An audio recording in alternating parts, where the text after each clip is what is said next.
ओम शांति शांति शांति सर्व अरिष्ट शांतिर्भवतु। श्रीमन्महागणाधिपतये नमः। लक्ष्मी नारायणाभ्यां नमः। उमा महेश्वराभ्यां नमः। वाणी हिरण्यगर्भाभ्यां नमः। माता पितरी चरण कमलेभ्यो नमः। इष्ट देवताभ्यो नमः। ग्राम देवताभ्यो नमः। स्थान देवताभ्यो नमः। वास्तु देवताभ्यो नमः। सूर्यादिनुग्रह देवताभ्यो नमः।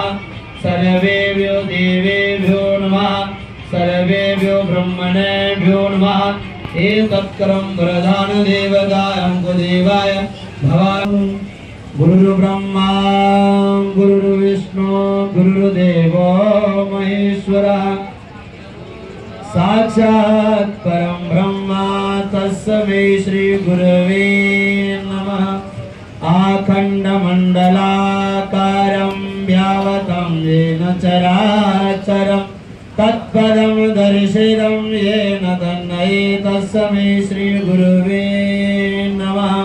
ध्यानमूलं गुरुर्मूर्ति पूजामूलं गुरुपदम् मंत्रमूलं गुरुर्वाक्यं मोक्षमूलं गुरुकृपा।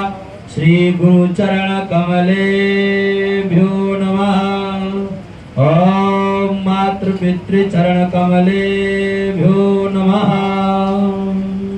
नमस्कार कीजिए स्वामी।